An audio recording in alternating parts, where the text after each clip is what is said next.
A quiet welcome to Restful Historian.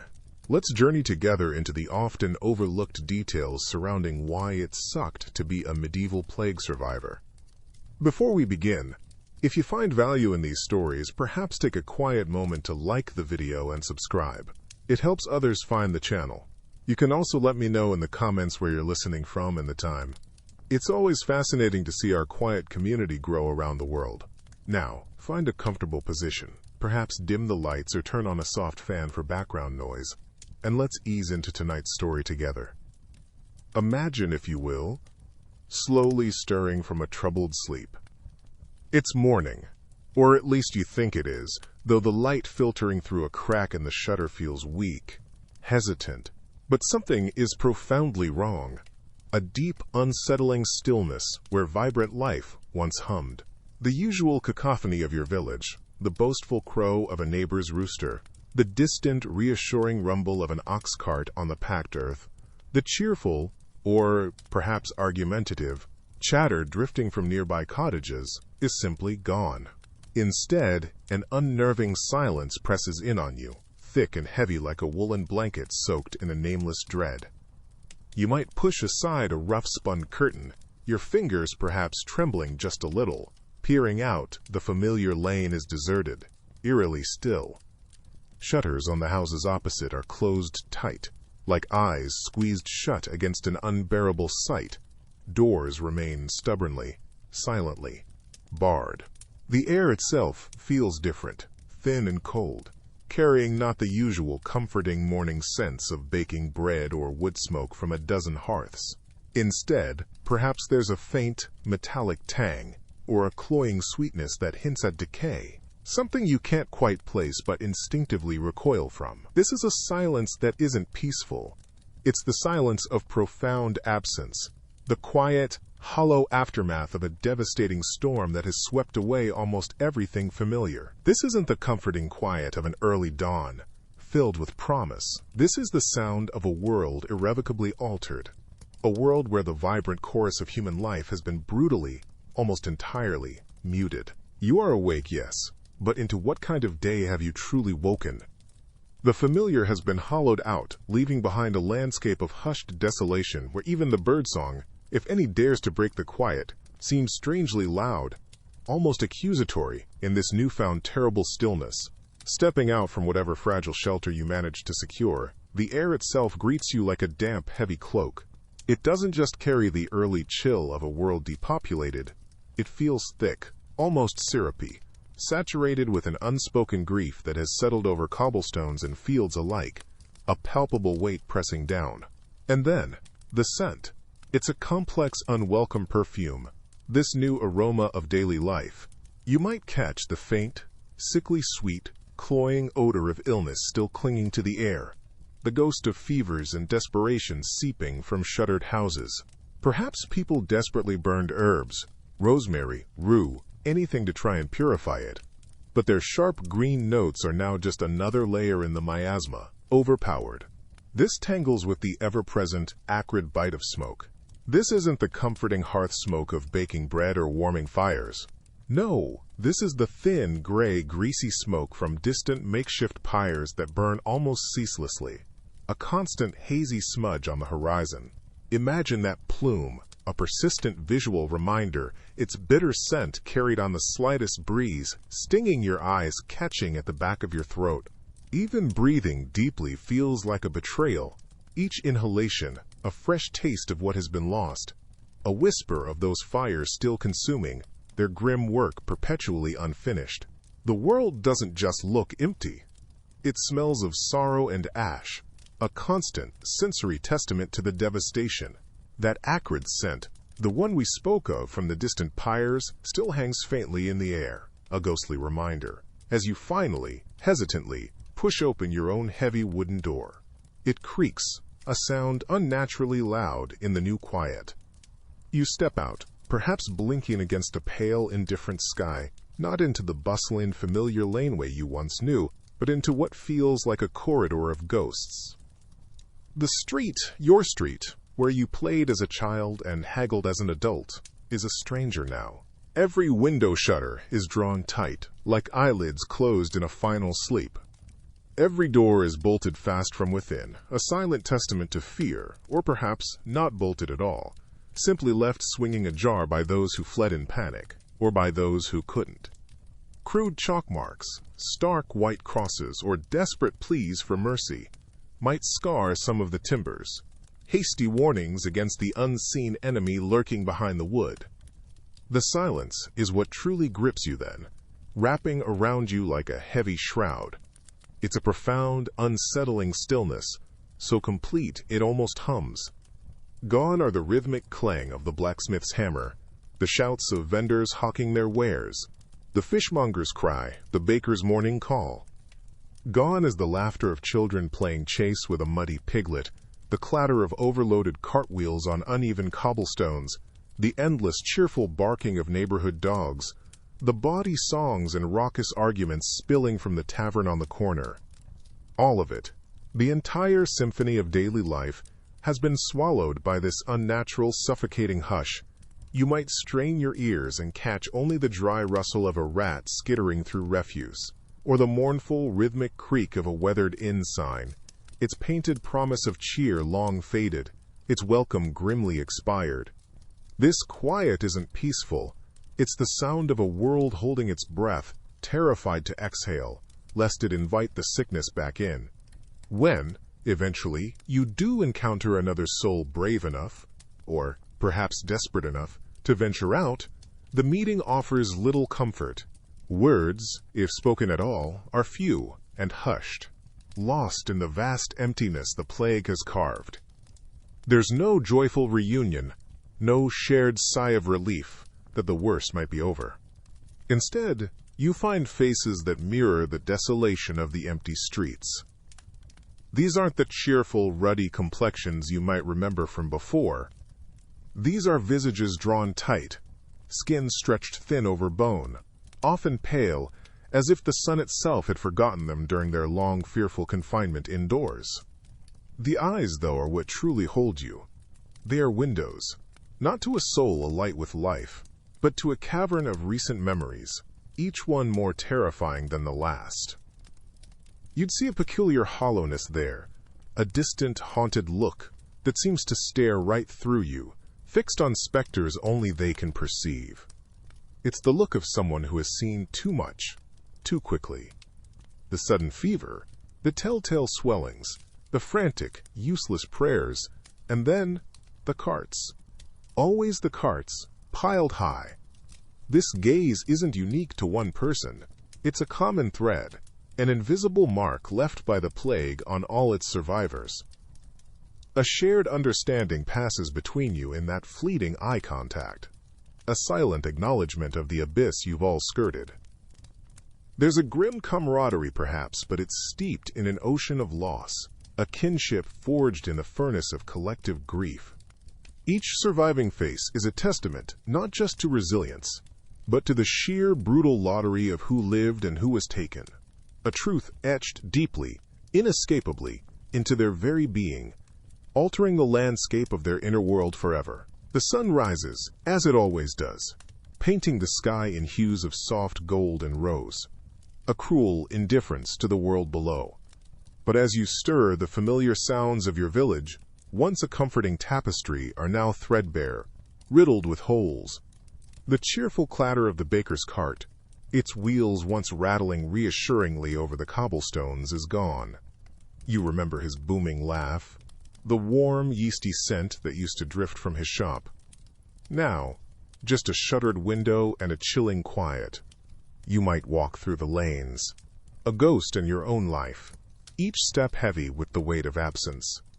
The house on the corner, where your closest friend lived, stands empty. No smoke curls from its chimney, no children's laughter spills from its doorway. It's not just one friend. It's a constellation of familiar faces extinguished, the cobbler with his gentle smile, the old woman who sold herbs and stories, even the stern village priest whose sermons you sometimes grumbled about. Entire families, entire households, simply erased from the landscape of your daily life. This creeping dread, this slow, agonizing tally of the missing, became a grim ritual with each new dawn. Each closed door, each silent workshop was a fresh, dull ache in your heart. It wasn't a single, sharp shock of loss, but a continuous, seeping wound, a constant reminder of the fragile threads that once bound your world together. Now so brutally, irrevocably severed, the world felt emptier, quieter, and infinitely more precarious, each day a quiet testament to who was no longer there to greet it. This newfound quiet, this pervasive emptiness, wasn't just an absence of familiar faces. It was soon filled, instead, by a grim, undeniable presence: the bodies of the dead. So many bodies. Far too many for the old ways, for the gentle traditions that once guided souls to their rest. Imagine, for a moment, the sacred rituals you once held so dear. The careful, loving washing of the body by family hands, the clean linen shroud stitched with care, the solemn procession to consecrated ground, each Latin prayer, a soft, familiar murmur meant to guide a cherished soul. Now picture the grim replacement, the death cart, its wooden wheels groaning a mournful dirge under an impossible shifting weight, trundling down otherwise silent cobbled streets. The air, once carrying the scent of beeswax candles from a vigil or fresh-baked bread from a neighbor's oven, now often held a different, heavier perfume. The faint, sweet, cloying smell of decay, a chilling miasma that clung to the back of your throat, despite the hurried efforts with lime or shallow earth. Priests, if any, were left unwithered by sickness or fear, were stretched impossibly thin, their blessings scattered over anonymous multitudes. The dignity of a personal farewell, the simple comfort of a known grave marked with a name, became luxuries few could afford, emotionally or practically. Bodies were often interred in vast, hastily gouged pits outside city walls, sometimes even within them if space ran desperately short. Layer upon anonymous layer, a dense and silent congregation of the lost. You might walk past such a field, the ground still raw and uneven, knowing friends, family, the very fabric of your old life lay somewhere beneath that disturbed earth, but with no marker, no specific name to whisper a final prayer to. The finality was brutal, the anonymity a fresh, cold wound laid upon the already bleeding heart of grief. Even the solace of a proper goodbye, a final act of love and respect, was so often stolen by the plague's relentless, indiscriminate hand. From those fields of silent, unmarked earth, your path would eventually lead you back, perhaps towards the familiar lanes of your own village or a neighboring hamlet. But familiar no longer meant comforting. So many doors now stood ajar, or were ominously closed, no smoke hurling from their chimneys, no welcoming light spilling from their windows as evening drew in. It was a landscape punctuated by absences, a chilling subtraction of life. Imagine, if you will, walking down a street where every other house, sometimes 3 or 4 in a row, exuded a profound and unsettling stillness. You might glance through a dusty, cobweb-laced window, or find yourself drawn by a morbid curiosity to push open a door that creaks in protest. Inside, the world would be frozen at the moment of its last breath. A half-spun thread still on the spindle, a wooden cup overturned on the floor beside a pallet bed, its contents long since evaporated or soaked into the earth. The air itself would feel heavy, thick with the unseen, the unspoken. These weren't just empty houses. They were shrines to the abruptly departed, their everyday possessions. A worn cloak, a rusted hoe, a child's simple doll. Now relics. The silence wasn't peaceful. It was the charged silence of a room where someone has just screamed, and the echo hasn't quite faded. The smell of old wood, damp earth, and perhaps the faintest lingering scent of what was, mingled with the pervasive dust of neglect. Each silent dwelling a testament to the plague's swift, brutal passage, transforming vibrant communities into collections of quiet, personal tombs. The world felt emptier, yes, but also somehow more crowded with ghosts and the things they'd left behind. And this profound emptiness, this palpable sense of absence, didn't confine itself to human spaces alone. Step outside those quiet dwellings, beyond the overgrown gardens and into the wider landscape, and you'd find the stillness was deeply, unsettlingly unnatural. The fields, once echoing with the familiar lowing of cattle or the gentle bleating of sheep, now presented a different, more sorrowful soundscape, or sometimes an even more disturbing silence. Imagine the sight: herds of valuable livestock, their coats matted and unkempt, wandering aimlessly through untended pastures. Cows, their udders painfully swollen, might bellow with a mournful persistence, their calls unanswered by any familiar hand. Flocks of sheep, separated and lost, would mill about in confused clusters, their plaintive cries swallowed by the vast, indifferent sky. The usual symphony of a thriving farm, the clucking of hens, the snuffling of pigs, was muted, replaced by a quiet that spoke volumes of neglect and decay. These creatures, so reliant on human care, were now adrift in a world that had forgotten them. Closer to the deserted villages, the more personal companions suffered too. Dogs, once faithful shadows at their masters' heels, now roamed with a bewildered air, their ribs showing, their barks perhaps turned to hesitant whines as they searched for familiar scents in a world made strange.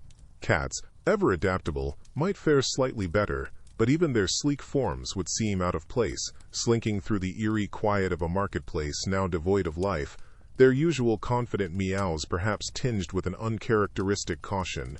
Their confused, sometimes frightened eyes reflected back the desolation, adding another layer of silent animal sorrow to the overwhelming human grief. Beyond the lonely animals, the human world echoed this profound emptiness, this chilling stillness. The once bustling marketplaces, the very pulse of medieval life, where the air thrummed with 1,000 voices and the scent of baking bread mingled with fresh herbs and livestock, now stood eerily silent. Where laughter and the rhythmic clang of the craftsman's hammer once filled the square, now perhaps only the sigh of the wind through deserted awnings could be heard, a mournful breath across the cobblestones. Imagine stepping into what was the heart of your town: vibrant tapestries, glistening pewter, fragrant spices, all the energetic hum of commerce, now just a ghostly quiet. Skeletal remains of stalls, picked over or simply left to rot, their bright colors muted by layers of dust and the slow creep of moss, whispered of abandonment. And out in the countryside, the picture was no less bleak, the silence perhaps even more profound against the vastness of the landscape. Vast swaths of farmland, usually a patchwork of rich greens and ripening golds tended by diligent, calloused hands, now lay fallow, untouched. The fertile earth, normally turned and sown with the promise of harvest, with the very sustenance of the community, was slowly being reclaimed by opportunistic weeds, a silent, green testament to the hands that were no longer there to guide the plow or scatter the seed. The rhythmic swish of the scythe, the distant calls of shepherds to their flocks, the steady lowing of oxen pulling their heavy loads, all these familiar grounding sounds of rural life had faded. They were replaced by an unnerving stillness that spoke volumes of a broken cycle, of untended livelihood slowly decaying like fallen fruit, leaving a bitter taste of uncertainty for those who remained. And with that bitter taste of uncertainty, a deeper, more personal quiet began to settle, seeping into the very marrow of what remained. It wasn't just the fields that lay fallow. A chilling silence now echoed through the thinned-out lanes of your village, your town. You might walk past another soul, another pair of eyes that had also witnessed the grim passage of the pestilence, and perhaps exchange a slow, weary nod, a grim acknowledgement of shared survival. Yet even in this sparse company, a profound, isolating loneliness would begin to bloom, cold and unwelcome, in the desolate spaces of your own heart. Imagine the hollowness. Each survivor carried their own ghost world, a unique tapestry of faces, voices, and laughter that now existed only as fragile, aching memories. Your neighbor might mourn a bustling household, now utterly silent. You, perhaps, the one steady hand, the one bright laugh that defined your days. How could you truly share the specific, jagged shape of your loss when theirs was equally vast, equally personal? A wound no one else could precisely map. The empty stool by the hearth wasn't just an empty stool. It was a daily confrontation with absence. The unfinished piece of needlework, the tools in the shed now gathering a soft blanket of dust. These weren't mere objects. They were sharp echoes, painful, constant reminders of a life abruptly, cruelly unstitched. This wasn't a burden easily shared, this weight of grief. It became a heavy cloak, one each survivor learned to wear alone, even when standing shoulder to shoulder in the quiet devastation. And yet, beneath that heavy cloak of personal sorrow, another, more insidious companion often took root in the silence left behind.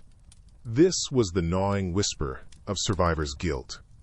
Imagine, if you can, waking each morning not just to the absence of a loved one, but to the chilling, persistent question, why me? Why were you, of all people, spared when so many others? Perhaps your stronger brother, your kinder sister, the wise old woman who knew all the remedies, the innocent child with their whole life unspooling, were taken? This wasn't a question that sought an answer. It was an echo in an empty room, a constant, unwelcome hum beneath the surface of daily life. It could surface in the quiet of the evening, as the fire crackled low, casting long, dancing shadows that might, for a heart-stopping moment, resemble a familiar, departed form. Or it might strike in the marketplace, amidst the thin crowds, when you saw someone who vaguely resembled a lost friend, a jolt of recognition followed by the dull ache of remembrance, and then the inevitable crushing return of that same question. The faces of the dead, the ones you felt were perhaps more deserving of life, might visit you in dreams, not accusingly, but simply there. Their silent presence a heavier burden than any spoken reproach. This why became a shadow, stretching long behind you even on the brightest days, a constant reminder of a lottery you never asked to win, and whose prize felt more like a quiet, unending penance. It was a profound, isolating query in a world that had no comforting replies to offer, only more silence, more empty spaces. And beyond that gnawing why, another shadow, colder still, would latch onto your days, wrapping around your very breath. This wasn't just the memory of loss, profound as that was, but the palpable, ever-present dread of its devastating return. Imagine, if you will, trying to settle into the rhythm of a normal day, only to have that chilling whisper slither into the quiet moments. A slight tickle in your throat. Was it merely dust motes dancing in a sunbeam, or the first faint, treacherous signal? A sudden warmth spreading across your forehead, the lingering heat of the midday sun, or the insidious bloom of a familiar dreaded fever?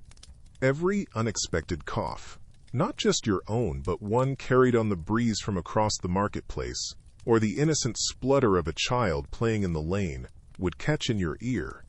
It was a tiny, sharp echo of the great death knell that had once silenced so many voices, so many laughter-filled streets. The world, once a place of simple routines, now felt booby-trapped by unseen enemies. Each shared cup, each casual touch, even the very air you drew into your lungs, became a potential gamble, a silent, terrifying wager. You might find yourself scrutinizing your own skin, your loved ones, for the slightest telltale blemish, the faintest discoloration, the memory of buboes, a raw, fresh terror. This fear wasn't a grand, dramatic outburst, but a low, persistent hum beneath the surface of daily life, a constant, wearying vigilance. It was the chilling knowledge that the thin veil between your fragile, hard-won existence and the abyss had been torn so violently once, and could be rent again with horrifying ease at any moment, without a whisper of warning. The sweetest relief of survival was thus perpetually tainted by the bitter tang of apprehension, a flavor that would linger on the tongue for a lifetime. And so, even when the day's weary anxieties finally seemed to loosen their tenacious grip, and the heavy cloak of exhaustion pulled you towards unconsciousness, sleep itself might offer little true respite, no gentle balm for a tormented soul. Imagine, if you will, your mind finally succumbing, desperately seeking the solace of quiet darkness, But instead of peaceful oblivion, the theater of your dreams would light up with horrifyingly vivid encores, replaying the plague's darkest hours with a cruel, relentless fidelity. The gaunt faces of the lost, their eyes wide with a terror you knew intimately, might swim before your closed eyelids, unblinking, perhaps even accusing. You might hear again the rasping coughs from the next room, the desperate, whispered prayers that eventually faded into an awful silence, the endless, mournful tolling of the death knell that had become the grim, percussive soundtrack to your existence. Perhaps the cloying, sweet-sick scent of decay, a smell that had clung to the very air for months, permeating wood, wool, and your own skin, would once again fill your nostrils, as sharp and real as if the plague pits were dug right beside your humble straw pallet. Each night could be a fresh descent, a recurring torment where sleep was not a sanctuary, but simply another shadowed stage for the horrors you'd already endured. The brief, blessed silence of your own small room upon waking, the cold morning air on your face, would do little to dispel the phantom weight of a burial shroud, or the chilling echo of a remembered scream, leaving you to wonder in those first disoriented moments where the dream ended and the waking nightmare truly began. True rest, the deep, untroubled slumber of the innocent or the untraumatized, became a forgotten country, a distant, hazy memory from a life before the great dying. Beyond the restless nights and the ghosts that clung to your waking hours, another, quieter devastation unfolded within. The very foundations of your world, once so solid, now felt like shifting sand beneath your feet, the bedrock of belief fractured by the sheer, unrelenting horror you had witnessed. This wasn't just about the loss of loved ones or the decimation of your community. It was a profound, spiritual unmooring. The comforting certainty of faith, once a warm cloak against the chill of the unknown, began to fray, thread by thread, leaving many feeling exposed and utterly alone. You might find yourself sitting in the vast, echoing silence of a village church, its heavy stone walls amplifying the emptiness. The pews, once warmed by the press of countless bodies, now felt cold, sparsely populated, the scent of old incense and beeswax candles mingling with the faint, lingering miasma of sickness, and hurried burials that no amount of scrubbing could fully erase. The priests had offered prayers, their voices hoarse from endless requiems, their own faces etched with a fear they tried to conceal. Yet, the pestilence had raged on, a monstrous, indiscriminate tide. Where, then, was the divine hand in this? Had God simply turned his face away, abandoning his flock to a fate too gruesome to comprehend?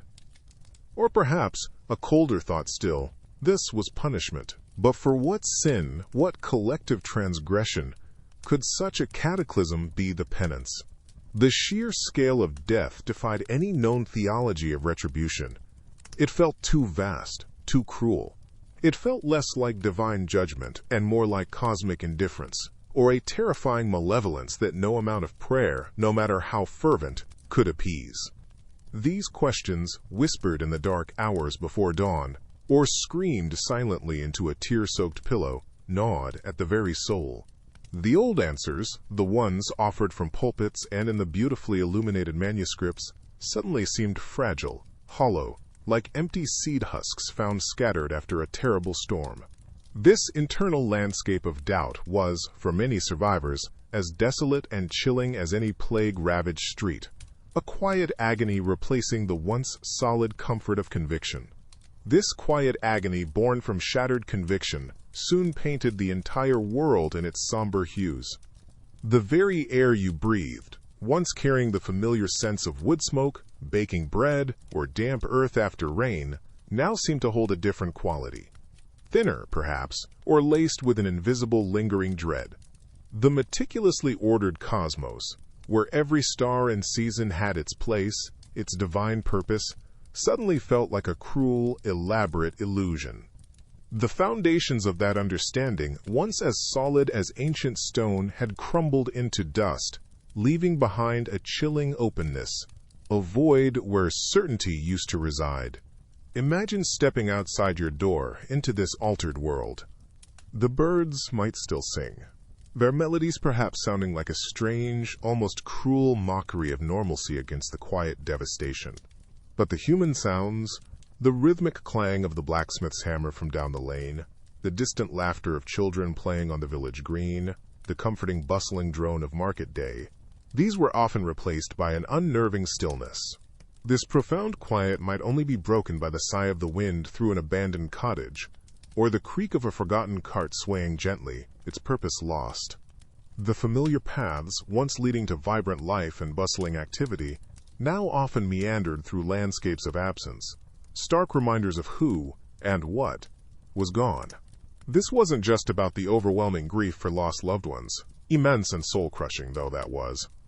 It was about the loss of sense, the terrifying, creeping realization that the universe might not care, that the rules you'd lived by, the ones that structured your days and beliefs, were perhaps never truly rules at all, just hopeful stories whispered in the dark.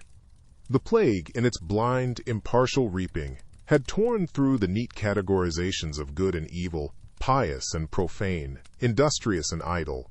The world had revealed itself as a place of profound, shocking randomness, where virtue offered no guaranteed shield and sin, no immediate, discernible punishment. Living in such a world, after the deluge had passed, meant navigating each day with the unsettling knowledge that the ground beneath your feet was no longer as firm, as predictable, as you'd once so fervently believed. And so, with the old certainties washed away, survivors were left standing in the quiet aftermath, the silence of the empty villages often ringing louder than any church bell ever did. How could one even begin to piece together a new understanding of their place in this fragile world? For some, the terror and the gaping loss drove them deeper into the arms of faith. Imagine, if you will, stepping onto the cold flagstones of a half-empty church, the air still thick with the faint, lingering scent of incense and fear. Here, souls sought solace, clinging to prayer and penance with a desperate fervor, as if their very piety could rebuild the walls of a shattered cosmos, or at least offer a familiar comfort in the echoing void. Their whispered Latin might have sounded like a shield against the encroaching darkness, a fragile chant against the memory of so much loss. But for others, the experience was a bitter disenchantment. The church, once a seemingly unshakable pillar, had offered no real protection, no answers that truly satisfied the raw grief and confusion. Prayers had felt like pebbles tossed into an indifferent ocean. They'd seen priests fall, monasteries decimated, and the sheer indiscriminate nature of the sickness mock every sermon on divine justice. For these survivors, the ornate cathedrals might now have seemed hollow, their grand pronouncements empty. Faith, for them, wasn't a refuge, but a promise broken. The silence in their hearts was perhaps a different kind, one of quiet resignation, or even a simmering resentment, a turning away from a God who seemed to have abandoned them, or perhaps, in their minds, had never truly been there at all. Beyond the vacant pews and the silent bells, an even deeper silence could settle within the individual survivor. Imagine waking each dawn, not to the familiar sounds of a bustling village, but to a thinner, more muted world. The faces missing at the breakfast table, the empty chairs by the hearth, the tools untouched in the workshop, each a fresh, quiet stab. Day after day, this relentless subtraction. It wasn't just grief, though grief was a constant companion, a shadow clinging to every thought. It was something more pervasive, a creeping numbness that could leach the color from the world, leaving everything in shades of gray. What was the point of rebuilding, of striving, when the foundations of your life, the very people who gave it meaning, had been swept away so indiscriminately? The vibrant tapestry of community, once rich with laughter, whispered secrets, and shared burdens, was now frayed, its threads broken and scattered like chaff in the wind.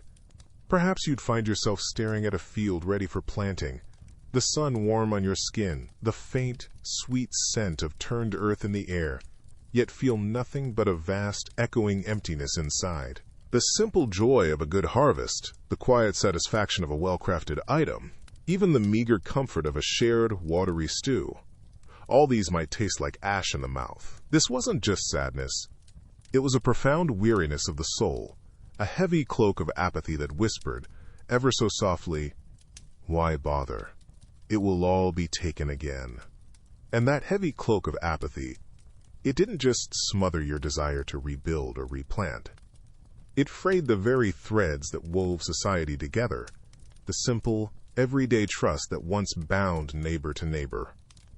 Trust, perhaps once given as freely as a shared cup of water or a warm smile, now became a rare and fragile commodity, easily shattered by a whisper of doubt. You might find yourself walking through the quiet, eerily spacious streets of what remained of your town, the air still carrying a phantom scent of burnt linen, sharp vinegar, and the lingering, cloying sweetness of decay, even weeks or months later.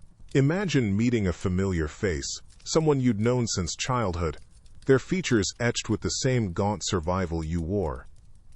Before, you might have clasped hands, perhaps even embraced, sharing news, a complaint, a hopeful word.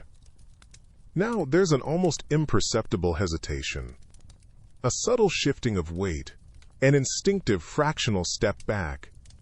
You'd scan their face, almost unconsciously. Is their skin a little too flushed beneath the grime? Was that a cough, quickly stifled, or just a catch in their breath? Every interaction, even with those you once held dear, could be undercut by a sliver of ice-cold fear, a persistent, unwelcome guest. The sickness had been an invisible, terrifying enemy, and even in its supposed retreat, its shadow lingered, turning every other survivor, at times, into a walking question mark, a potential vessel of returning doom. A shared glance might hold not comfort, but a careful, wary assessment. This wasn't merely sensible caution. It was a profound, heart-sinking shift in how you viewed the world. A world where the simple warmth of human contact, a comforting hand on the shoulder, had become a source of deep, gnawing anxiety. This unease, this constant low thrum of suspicion, didn't just poison casual encounters. It tore at the very fabric of what held your world together, your family. Imagine returning to a village, or even just your own small cottage, where the faces you yearned to see, the voices that once filled the air with familiar comfort, are simply gone. The hearth, once the warm heart of the home, now feels cold, a monument to absence. So many children found themselves adrift, their small hands suddenly unheld, their futures terrifyingly blank. The laughter of parents, the guidance of older siblings, replaced by an echoing silence. And for the elders, those who had perhaps hoped to see their family line continue, to pass on what little they had, there was a different kind of emptiness. Their legacy, their name, the very purpose of their toils, might now dissolve like smoke, with no heir to receive it, no one to remember their stories around a future fire. The bonds that had defined life, parent to child, husband to wife, brother to sister, were brutally severed, not by choice or quarrel, but by an indiscriminate, unseen hand.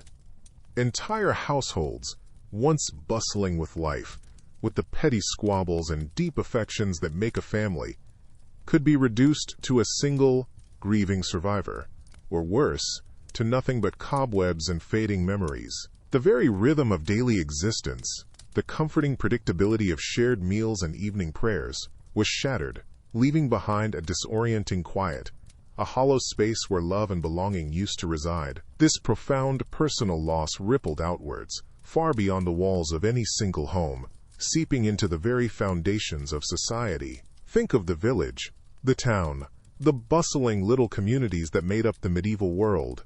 Each one was a complex, interwoven system, a living thing. And now, that living thing was grievously wounded, vital organs torn away by an enemy no one could see or fight. The market square, once alive with the shouts of vendors and the warm, earthy smells of produce and baked bread, might now be eerily quiet. Many of its stalls shuttered, their awnings flapping disconsolately in the breeze. The familiar rhythm of daily life, the rhythmic clang of the blacksmith's hammer that used to mark the morning, a sound as steady and comforting as a heartbeat, could be silenced. His forge, once radiating heat and the sharp scent of hot metal, now cold. His vital skills, the ones that kept the plows turning and the horses shod, lost to the grave. Imagine the weaver, whose intricate patterns brought precious color and warmth to drab wool, her loom now standing dusty and still in a darkened cottage, the vibrant threads untouched.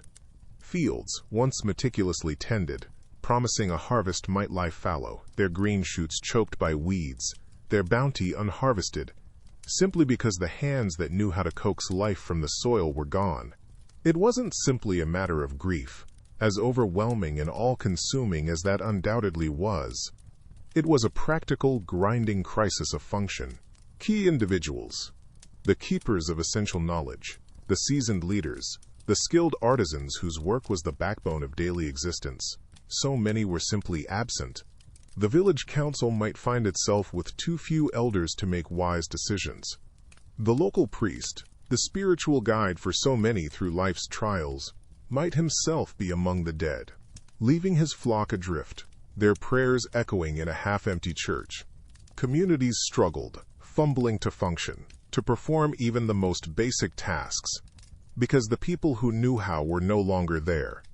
The social fabric, once strong and resilient, woven over generations, was now frayed, riddled with gaping holes where familiar faces and vital roles used to be.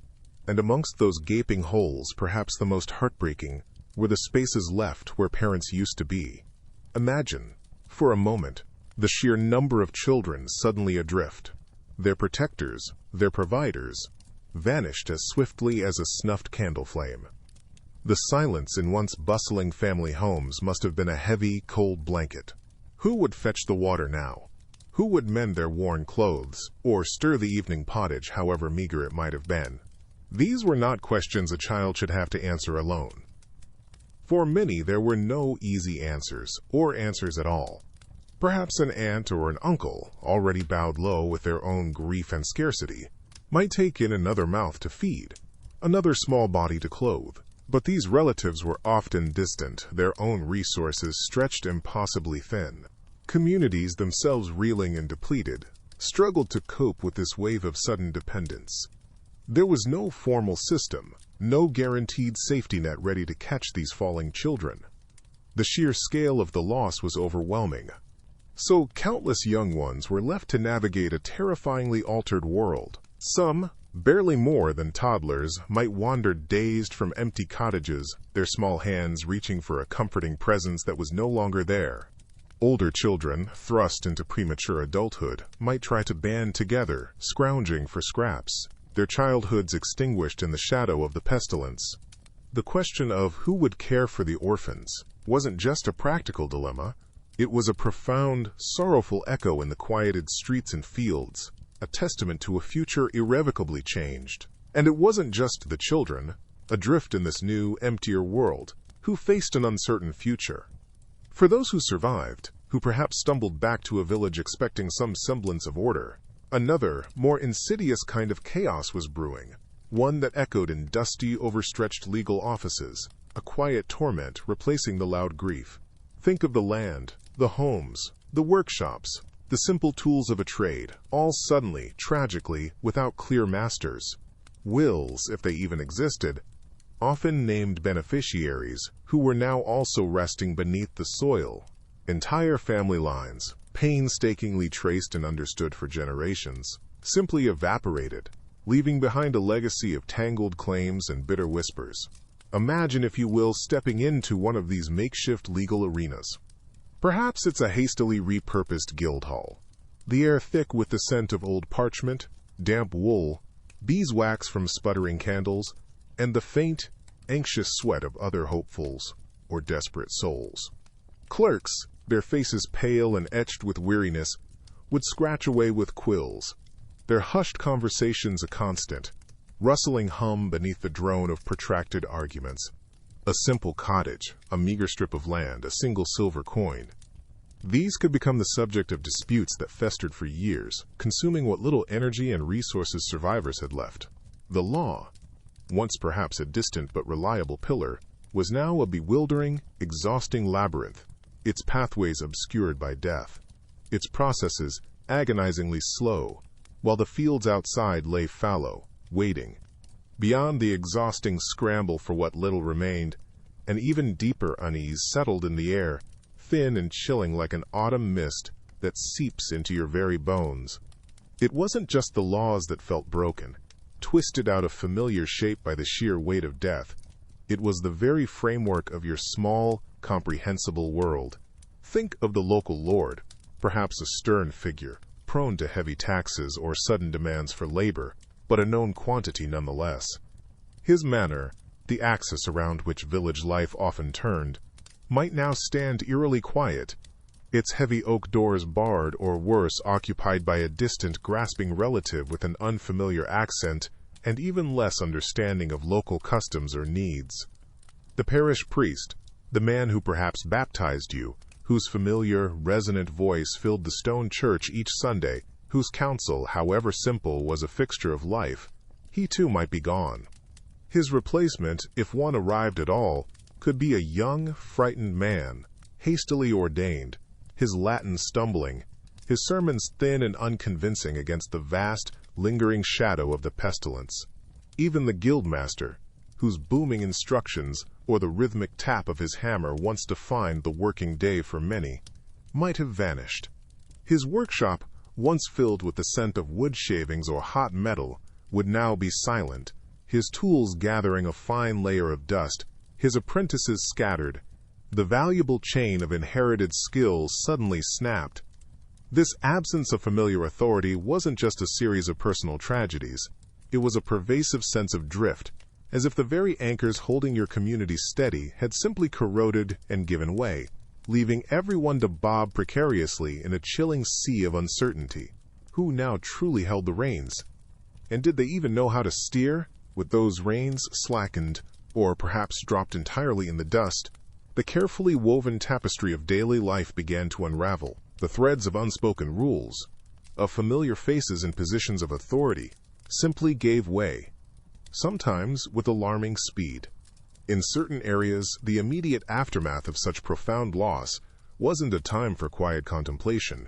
It was a raw, jagged edge of human nature suddenly laid bare for all to see. Picture yourself, perhaps, walking through your village, or what remained of it. The usual comforting hum of work and chatter would be gone, replaced by an unsettling silence, punctuated only by the lonely creak of an unlatched door swinging in the breeze, revealing a home already picked clean, its contents scattered.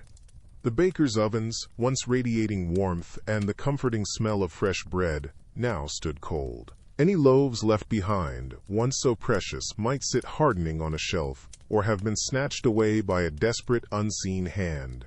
There was a terrifying interlude, a breathless, suspended moment between the old world and whatever uncertain future awaited. In this vacuum, the lines of ownership, of right and wrong, blurred alarmingly. Who owned what when the rightful owner was a week gone, likely buried in a hastily dug pit, unmarked and unmourned by many? For some, grief was quickly overshadowed by a grim pragmatism, or worse, by a predatory gleam in the eye. Doors that once signified the sanctity of private life were now just obstacles of wood, easily kicked in. The sudden clatter of a dropped pot in a seemingly empty house might not be a stray animal, but someone else, equally hungry, equally scared, or perhaps dangerously emboldened by the chaos. The thin veneer of societal order, it turned out, was far more fragile than anyone had dared to imagine. It was a disquieting realization, whispered on the same wind that carried the scent of decay and lingering fear across the desolate landscape. The world, once a tapestry woven with familiar faces and shared routines, now felt thinner. Imagine your village, a place where everyone knew your name, your family, your little quirks. The market square, once bustling with the sound of bartering voices, the smell of baking bread or perhaps fresh-cut wood, now echoed with a profound hollowness. So many gone. The communal hearth, the very heart of village life where stories were spun and warmth was shared, now gathered fewer figures, each face etched with a quiet sorrow that mirrored your own. It wasn't just the absence of so many, it was the chilling presence of something new, a creeping mistrust. Was the neighbor who coughed merely recovering from a common ailment, Or were they unknowingly carrying the seeds of a new wave of sickness? The hands that once eagerly offered help might now be perceived as potential carriers of unseen death. The easy camaraderie, the shared cup of ale, the spontaneous gathering at the village well. These simple, life-affirming acts of connection were now burdened by a silent, underlying tension. You might see a familiar face across the dusty path, and instead of a warm greeting, there's a quick, guarded nod, eyes that don't quite meet yours, a subtle, almost unconscious shift to maintain distance. Survival, in such a profoundly fractured world, often became a starkly individual pursuit. Fields lay fallow not just from a dire lack of hands, but sometimes from an unspoken fear of venturing too far, or of working too closely with others whose health remained an unsettling question mark. The old bonds of mutual support, the joyous barn raisings, the collective effort of shared harvests. These essential pillars of medieval life, while not entirely vanished, were severely weakened, like old timber riddled with woodworm. Each sunrise brought not just the faint promise of a new day, but a fresh, weary calculation of risk, a quiet wrestling with the deep-seated need for human connection against the primal instinct to protect oneself and one's own small, fragile household. The laughter, when it finally dared to surface, often felt brittle, easily broken, a pale ghost of what it once was. The echoes of that brittle laughter would hang in the thinning air of deserted market squares and half-empty village greens. Imagine stepping out of your doorway, the sun perhaps warm on your face, yet the familiar hum of daily life, the chorus of voices, the clatter of workshops, the distant lowing of cattle, is muted, punctuated by vast, unnerving silences. Who could you now trust to help mend a fence, or share a meager loaf with, when every shadow might still seem to harbor the ghost of illness, and every unfamiliar face was a stark, painful reminder of an old one gone forever? Reaching out, truly attempting to reconnect, became an act of quiet courage, or perhaps born of a deep, aching loneliness. A shared, solemn glance across a sparsely populated field, a hesitant nod at the communal well. These were the tiny, fragile seeds of a new community, sown in soil still damp with sorrow and loss. Each tentative conversation might carefully skirt around the gaping holes left by the departed, the names unspoken yet hanging heavy and palpable in the air between survivors. You might offer a cup of thin, watered ale to a neighbor, their eyes holding the same haunted, weary look as your own, a silent acknowledgement of the abyss you'd both somehow navigated. The old, easy camaraderie, the casual touch of a hand on a shoulder, the boisterous, unthinking joy of large gatherings. These were luxuries of a bygone era, relics of a world that felt impossibly distant. They were replaced by a cautious, almost ritualistic dance of proximity and reserve. Building anything new on such profoundly fractured foundations was a monumental, exhausting task.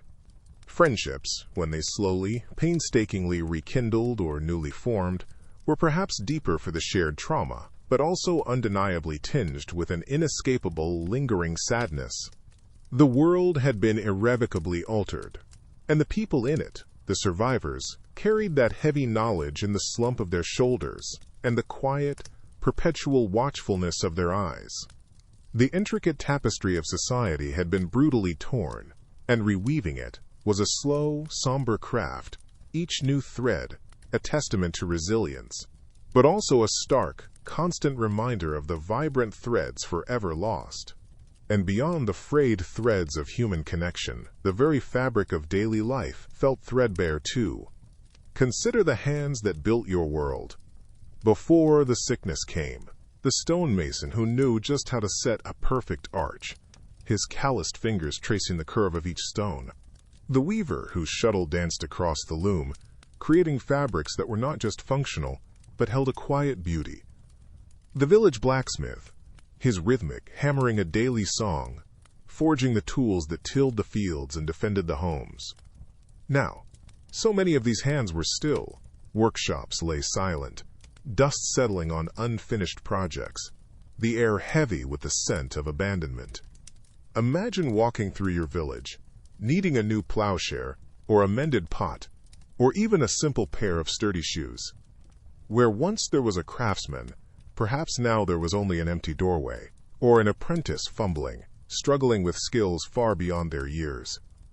The knowledge, passed down through generations, often died with its possessor, leaving a gaping hole not just in the workforce, but in the collective memory of how things were done. Fields that once yielded bountiful harvests might now lie fallow, the earth unbroken, or be poorly tended, because the experienced farmers who understood the subtle rhythms of the land were gone. The intricate dance of trade, the familiar flow of goods from one region to another, faltered and sometimes ceased altogether. Essential items became scarce, and those that could be found often bore the mark of lesser skill, rougher to the touch, or commanded prices that were painfully, impossibly out of reach. This wasn't just an inconvenience, it was a fundamental unraveling. The comforting certainty that someone, somewhere, knew how to fix, to make, to grow, that certainty had been shaken to its core. Each broken tool that couldn't be mended, each vital task left undone, was a fresh, quiet reminder of the chasm the plague had left behind. A void not easily filled by good intentions alone, or by the frantic, weary efforts of the too few who remained. And it wasn't just the tangible things, the tools and trades that felt broken. The very fabric of community, woven through shared laughter and common purpose, had frayed almost beyond recognition. Imagine, for a moment, the village green, usually the heart of any communal joy, once alive with the thrum of a summer festival. Before the shadow fell, it would have been a riot of sound and color. The cheerful squeal of a pipe, the rhythmic stomp of dancing feet on packed earth, the mingled scents of roasting meat, sweet herbs, and spilled ale warming in the sun. Children would chase each other, their shrieks of delight echoing, while elders shared stories, their faces crinkled with mirth. A comforting, predictable pattern of life. Now picture that same green, perhaps a year or two later. The celebrations, when they dared to happen, were ghosts of their former selves, hushed and hesitant. The music, if played at all, might be softer, a more mournful tune played on a lone flute, its notes seeming to search for something lost. Where once 100 laughing voices might have mingled, now perhaps only 20 or 30 stood, carefully, with too much empty space between them, spaces haunted by the vivid memory of those who used to fill them. Laughter, when it came, was subdued, quickly stifled, as if too loud a joy might tempt fate or dishonor the countless dead. A shared glance might hold more sorrow than mirth. Every familiar face missing was a fresh, quiet stab of grief, and every gathering became a somber roll call. The simple act of coming together, once a source of uncomplicated strength and belonging, now carried a heavy cloak of remembrance and a quiet, lingering fear that clung to the air like a damp mist. This quiet fear wasn't just confined to the village square or the shadowed corners of your home. It spilled outwards, across the very landscape itself. Imagine stepping out beyond the depleted hamlets, your gaze sweeping over what should have been a vibrant tapestry of cultivation, the neatly stitched patterns of different crops ripening under a summer sun. Instead, mile upon mile of good fertile earth lay silent, untouched by the plow, the rich, dark soil yearning for seed. The fields, once meticulously furrowed and promising sustenance, were now surrendering to a riot of wildflowers and tenacious weeds, a chaotic, almost defiant green reclaiming what human hands had so carefully, painstakingly shaped over generations. The air, which in former years would have hummed with the rhythmic swish of scythes, the distant calls of farmers guiding their teams, and the contented lowing of oxen, was now eerily still. Perhaps the only sounds were the sigh of the wind whispering through the overgrown grasses, like a lament, or the melancholic song of a lone bird, its melody echoing across the emptiness.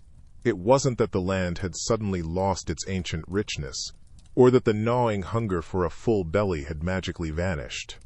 Far from it. The bitter, undeniable truth was simpler and infinitely starker. There just weren't enough people left standing. Hands that once expertly guided the plow, scattering seed with a practiced flick of the wrist. Backs that once bent tirelessly to the rhythm of the harvest, gathering the golden grain. These were now still, resting beneath the very soil they had once nurtured. Entire families, whole communities of skilled agricultural workers, had been erased from the living world. And so, this valuable, life-giving earth, capable of bursting forth with enough food to banish famine, lay dormant and untended. It became a vast, unkempt monument to the departed, a silent testament to the sheer scale of loss. The potential bounty of the earth was there for the taking, but so many of the takers were gone, leaving behind a strange, hollow abundance, a landscape both full and profoundly empty. So you've made it. You're a survivor, walking through a world irrevocably changed, a grim lottery winner amidst a landscape emptied by disease. That vast, unkempt land we just pictured, with its untended potential, it wasn't merely a poignant symbol of loss. It was a very real, growing problem, a silent crisis unfolding under the wide, indifferent sky. Those fields, which in living memory would have pulsed with the rhythmic swish of scythes and the calls of workers, now often lay under a hush, broken only by the wind whistling through overgrown stalks. The comforting, earthy scent of turned soil was replaced by the damp smell of decay or the dry scent of untrodden dust. This sudden gaping void in the workforce, this acute labor shortage, sent tremors through the fragile structures of daily life. Consider the sheer practicalities. Who was left to guide the heavy plow, its wooden handles familiar only to hands now cold? Who possessed the intricate knowledge to mend the vital mill wheel, or to properly store the precious grain against mold and rats? Perhaps you, once skilled in a craft now rendered almost irrelevant, found yourself gazing at a field of barley, the ancestral wisdom of its cultivation a forgotten language.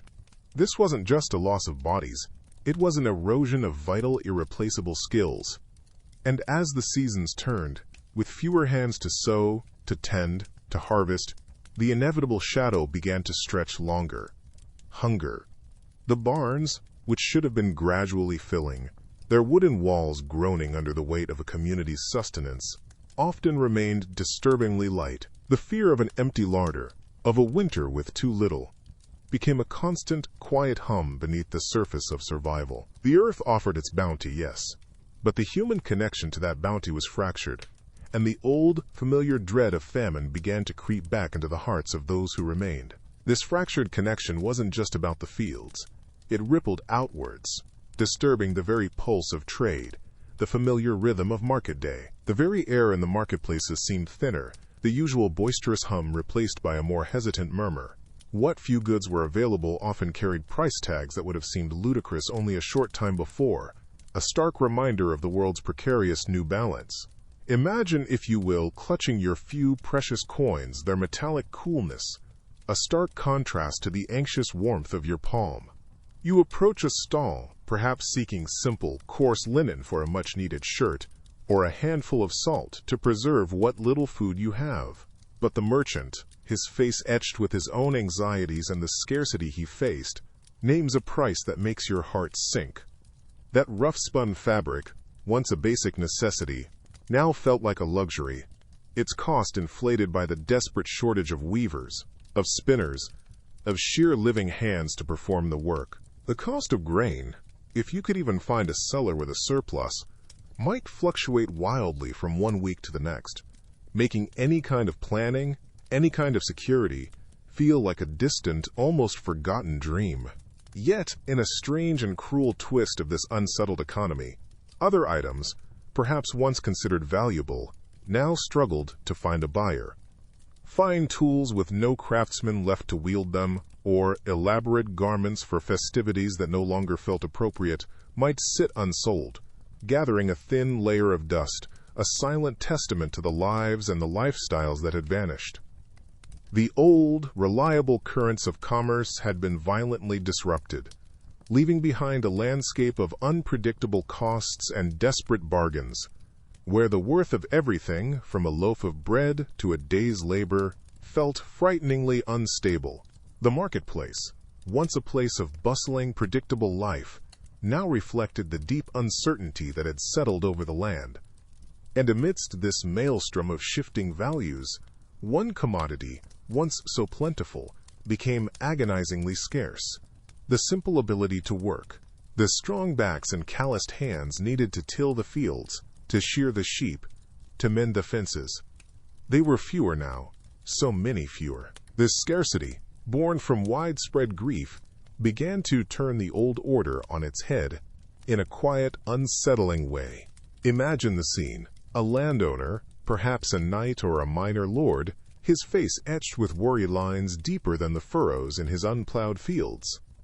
He'd pace his stone-flagged hall, the once proud tapestries seeming to mock him with their depictions of bountiful harvests that now felt impossible. He needed workers, desperately.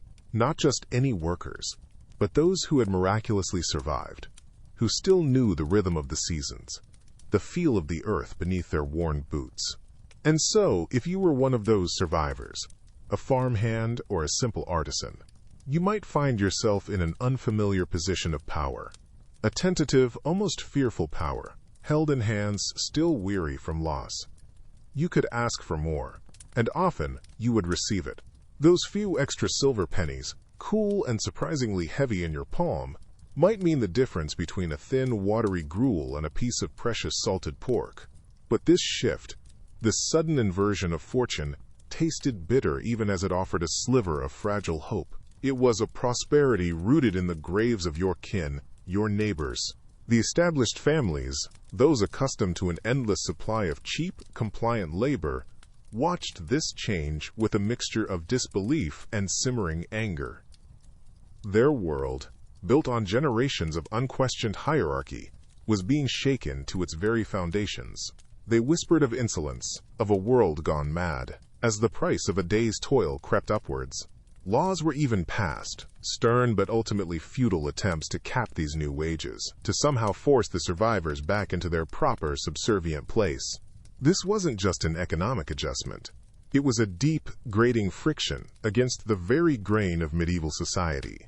A quiet, bitter struggle played out in every renegotiated contract, every grudgingly paid wage. Beyond the human cost, beyond the empty workshops and silent cottages, another, perhaps quieter desolation was settling over the land. It was a creeping decay that gnawed at the very roots of survival, the fields and the farms.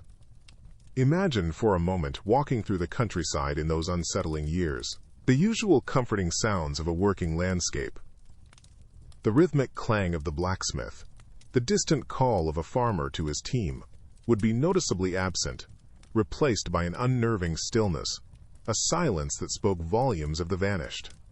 Without hands to guide them, to feed them, to secure their pens, the animals too suffered profoundly. Herds of sheep, once meticulously tended, now wandered aimlessly, their wool matted and impossibly overgrown, their numbers thinned by hunger or the opportunistic stealth of predators. You might see gaunt cattle, ribs showing starkly beneath their hides, staring with hollow eyes from overgrown pastures, their lowing a mournful, infrequent sound in the vast quiet. Pigs, creatures of habit, rooted through abandoned gardens and forgotten orchards, their snuffling a small, lonely noise in a world that had seemingly forgotten their purpose. Some perished where they stood, in lonely barns or muddy, indifferent fields, their passing unnoticed for days. These were not just lost animals. They were lost capital, lost sustenance, lost futures. Each unclaimed cow, each untended field of wheat, turning to seed and then to dust under the uncaring sky, was another heavy blow to an already reeling agricultural economy. The very soil, the foundation of medieval life, seemed to sigh under the weight of neglect. Crops rotted where they stood, their sweet, cloying scent of decay mingling with the damp earth. A bounty turned to bitter waste because there were too few left to bring in the harvest. This wasn't just a shortage of food. It was the slow, painful unraveling of the intricate system that had fed them for centuries. The wildness seeped back in, not with a sudden roar, but with the whisper of encroaching weeds through cracked flagstones and the silent, steady reclamation by nature. For the survivors staring out at these transformed landscapes, it must have been a stark, daily reminder of all that had been irrevocably lost. It was a quiet, creeping dread that the very earth beneath their feet was becoming as untamed and unpredictable as their own fragile futures. The ground beneath might feel unpredictable, but so too did the roads that once connected you to the wider world. Even if you had a surplus, perhaps a few more bushels of grain than your own family needed, or a finely crafted wooden bowl, finding someone to trade with became a gamble. Local markets, once bustling hubs of chatter and commerce, thinned out considerably. The familiar calls of vendors were muted, replaced by wary glances and a pervasive unease. Who knew what invisible threat clung to the coins in your purse, or to the hands that offered you a meager exchange? And what of the goods from afar, the silks from the east, the spices that once perfumed the kitchens of the wealthy, the very salt needed to preserve what little meat you might have? These luxuries, and even some necessities, dwindled. The great trade routes, those arteries of civilization, were now clotted and failing. So many merchants, carters, and sailors had succumbed, their caravans stalled, their ships left to rock idly in silent harbors. The fear of the plague traveled faster than any merchant, shuttering ports and closing borders far more effectively than any king's decree. Imagine the dust gathering on once prized bolts of Flemish wool in a deserted guild hall, or the faint, almost ghostly scent of cloves in an empty spice merchant's stall, a memory of a more vibrant time. The world, for many survivors, shrank dramatically. It became a smaller, quieter, and distinctly blander place. That connection to the distant and the different, the tangible proof of a world larger than one's own village, frayed and in many places, simply snapped. The roads themselves, less traveled, might have begun to echo the wilderness seeping into the fields, a little more overgrown, a little less certain with each passing season. And this shrinking wasn't just about the taste of foreign spices, or the feel of distant silks. Even within the familiar walls of your own town, the very fabric of daily commerce felt thin, almost threadbare. The guilds, those once mighty brotherhoods of craft that had so carefully guarded the secrets of their trades, were hollowed out, their meeting halls echoing with the absence of seasoned voices. Imagine stepping into a master weaver's workshop, where once the rhythmic clack-thump of the loom and the scent of lanolin and dyes filled the air. Now there might be a stillness, broken only by the hesitant fumbling of a too young apprentice, trying to recall complex patterns from a memory blurred by grief and haste. The loss of these skilled hands, these keepers of ancient techniques, was profound, a silent severing of tradition. Suddenly, that sturdy pair of shoes you needed might take months to acquire, and when they finally arrived, the leather might be poorly tanned, stiff, and smelling faintly uncured, the stitching uneven. The new clasp on your cloak, once a testament to a metalsmith's art, might feel flimsy, a bit loose, a small, daily irritation. The intricate carving on a church pew, the perfectly weighted balance of a new axe head, these were arts passed down through painstaking, person-to-person tutelage. With so many masters claimed by the pestilence, the delicate chain of knowledge, meticulously forged over generations, simply fractured. New apprentices were rushed through their training if they could find a master at all. Standards inevitably, sorrowfully slipped. It wasn't malice, just the grim arithmetic of survival, the desperate need to keep the wheels of a broken society turning, however imperfectly. The once guaranteed quality, the quiet pride of the guild mark, now carried a faint, unspoken question. A well-made pot, a finely stitched tunic, a securely hinged door, these transformed from everyday expectations into small, sometimes unattainable, luxuries, each one a poignant reminder of a more capable, more populous, and perhaps more certain past. It wasn't only the craftsman, mourning his lost skill, or the peasant facing an empty larder, who felt the chill of this new, emptier world. Even those draped in velvets and silks, ensconced in their grand stone manors, found their foundations trembling. Imagine, if you will, being a lord, surveying your vast rolling lands from a high tower window. Before, they were a vibrant tapestry of greens and golds, alive with the distant hum of peasants toiling, the rhythmic swish of scythes, the comforting low of cattle. Now, so much of it lies fallow, surrendered to thistle and tenacious weed. The wind whispers through overgrown fields that once promised bountiful harvests, and with them, full coffers, a lonely sound where joyous work once echoed. Those coffers, once reassuringly heavy with silver, now felt disturbingly light. Rents, the traditional lifeblood of many a noble estate, dwindled to a mere trickle, sometimes ceasing altogether. Who was left to pay when entire villages had been hollowed out, their cottages standing silent and empty, doors askew, hearths cold for seasons? Even within the manor walls, the dust might settle a little thicker, the tapestries hang a little more limply, with fewer hands to tend to the endless tasks. The intricate web of obligations, the steady flow of goods and silver that had propped up their privileged lives, was fraying, thread by painful thread.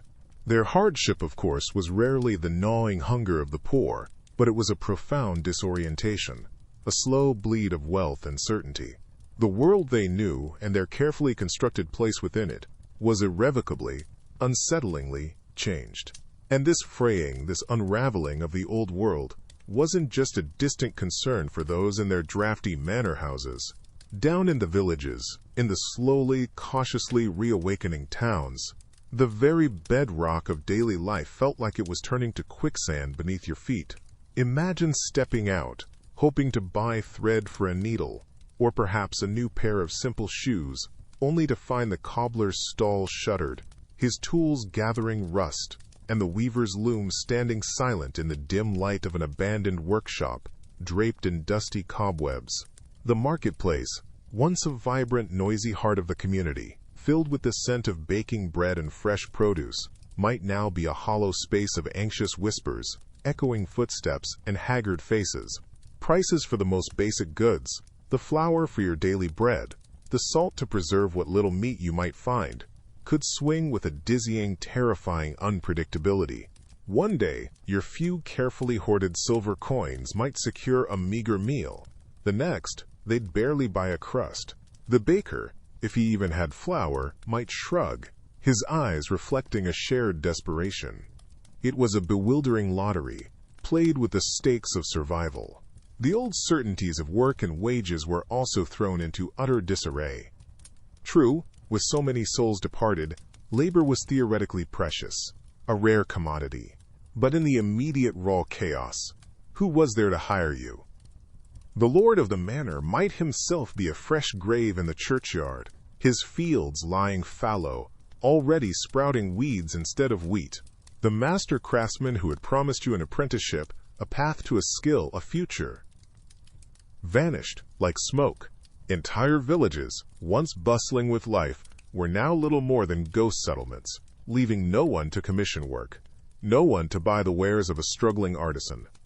So while the seeds of a new, perhaps more empowered peasantry were indeed being sown in that desolate, grief-stricken earth, the immediate harvest for many survivors was simply more instability, a gnawing, persistent anxiety about how to fill their bellies or keep a fragile roof over their heads. The familiar steady rhythm of seasons and toil was replaced by a jarring, unpredictable beat, a constant hum of uncertainty in the air.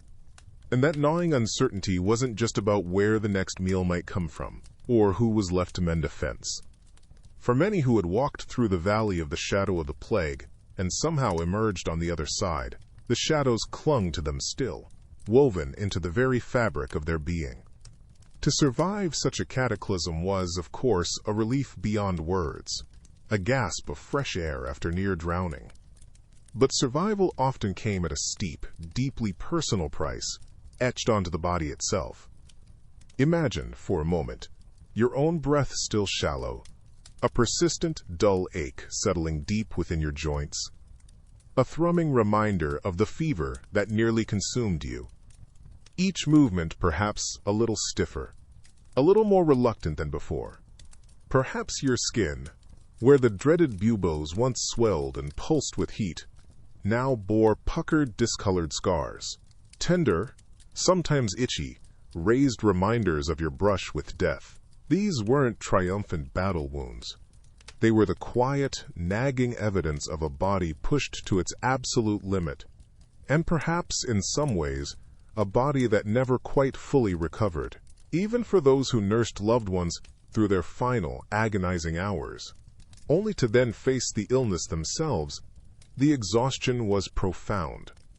It was a weariness that settled not just in the muscles, dragging at every limb, but deep within the spirit. Each sunrise might bring the quiet miracle of continued life, a pale light filtering through a dusty window.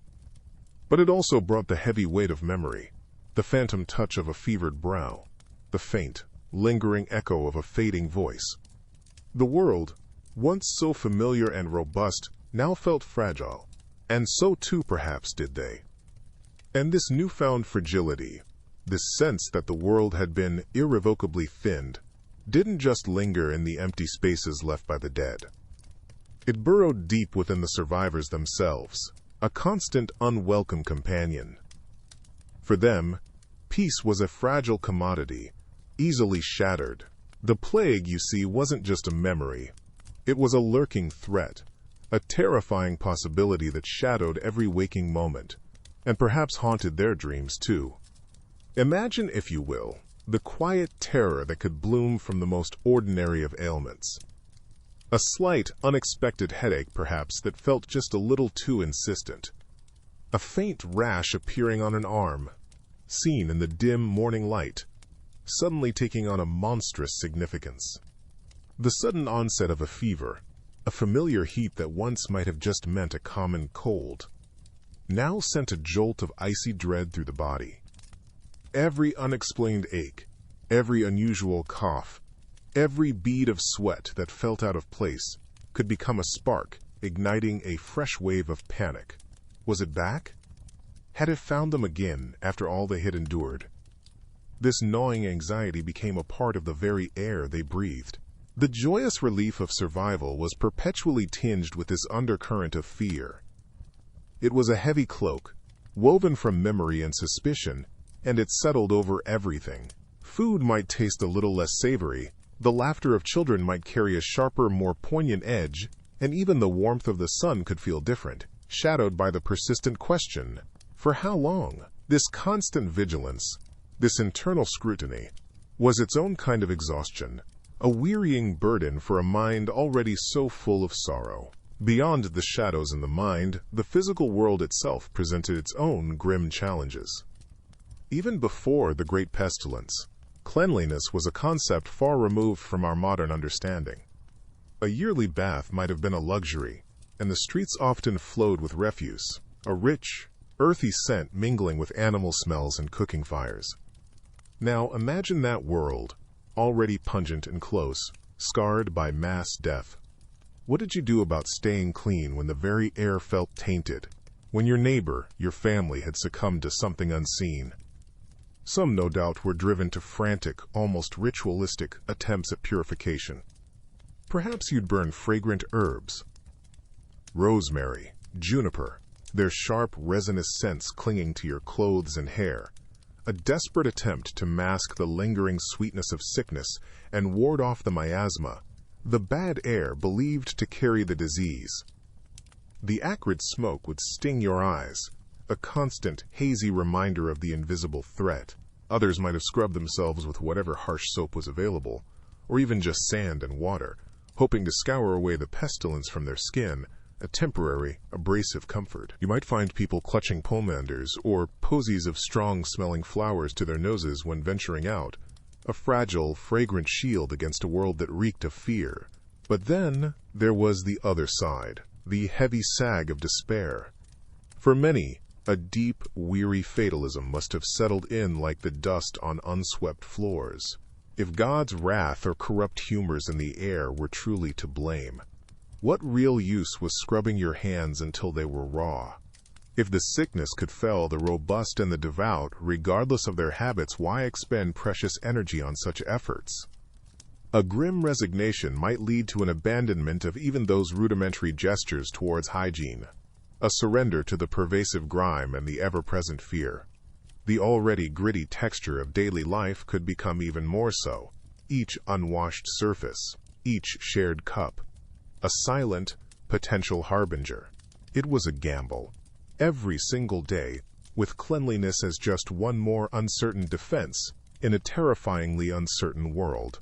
And as the waves of sickness returned, again and again, a grimmer, more organized response began to take root. Eventually, authorities, pushed to the edge of desperation, started to enforce separations with a newfound, often brutal, rigor. These weren't whispered suggestions anymore, but harsh decrees. Imagine the sudden, jarring sound of hammers echoing down your narrow lane, the thud of heavy timber as barricades were thrown up, sealing off entire districts. Rough-hewn wood, stark and forbidding, now blocked familiar pathways, a visible scar on the face of your town. The air, once thick with the mingling aromas of baking bread, livestock, and wood smoke from countless hearths, began to change. A new, unsettling quiet would descend, and with it the faint, damp smell of stagnation, of commerce halted and lives suspended. Picture the bustling port, now eerily silent. Ships, their colorful pennants limp, would lie idle in the harbor, their valuable cargoes slowly rotting in their holds, the usual chorus of sailors' shanties and creaking timbers replaced by an unnerving stillness. Families, the very heart of medieval life, found themselves cruelly, abruptly divided.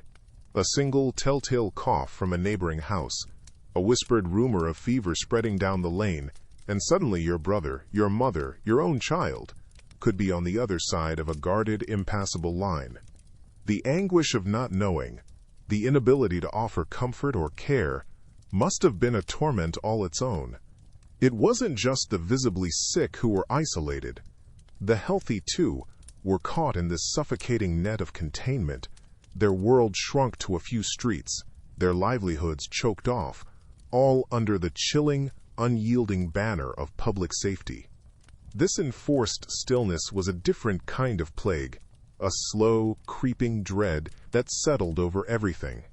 And even if you weren't separated, even if you could be asterisked with your loved ones as illness crept through the house, what then?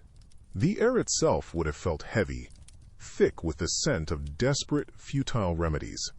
Perhaps the sharp tang of vinegar used for washing, or the cloying sweetness of herbs like wormwood and rosemary burned in an attempt to purify what was already tainted. You might have clutched a posy of flowers to your nose, a fragile, fragrant shield against an invisible, relentless terror. Physicians, if they could be found or afforded, often arrived cloaked in an aura of arcane knowledge that, in truth, masked a profound helplessness. Imagine one appearing, perhaps his face obscured by one of those famous beaked masks, its hollow snout stuffed with sweet-smelling herbs, more a ward against miasma, the bad air believed to carry disease than any true protection. Treatments were a bewildering and often harrowing assortment. Perhaps they'd suggest lancing the telltale buboes, the swollen lymph nodes, or applying warm poultices of figs and cooked onions, or even more unsavory concoctions like dried toad. Bloodletting was common, meant to rebalance the body's humors, but more likely just weakening an already faltering patient. The chilling reality was that no one truly understood the disease, not its cause, not its spread, not its cure. Surviving, therefore, often felt less like a triumph of medical intervention and more like a terrifying game of chance, a bewildering lottery. You could diligently follow every prescribed ritual, swallow every dubious potion, pray with fervent devotion, and yet still be taken.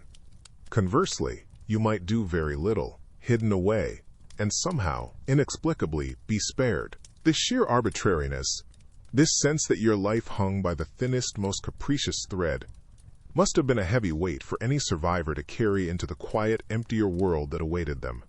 And even if the immediate terror of the sickness itself began to recede, like a fever finally breaking, the world outside your door was profoundly, unsettlingly altered. The quiet was one thing, the sudden absence of familiar voices, the thinning of the usual crowds. But then there were the more tangible, more visceral reminders, etched into the very landscape. Imagine walking past a field, once green and smooth, now unnaturally humped and scarred. The earth still freshly turned in long, mournful rows. These were the plague pits, the final, undignified resting places for so many. No individual headstones marked these souls, perhaps just a hastily erected wooden cross or nothing at all. You might recall the hurried, desperate work of the burial crews, their faces grim, their movements swift, trying to outpace the relentless tide of death. The air itself might seem to carry a ghostly chill, a faint, lingering scent of damp earth, and perhaps something more unsettling.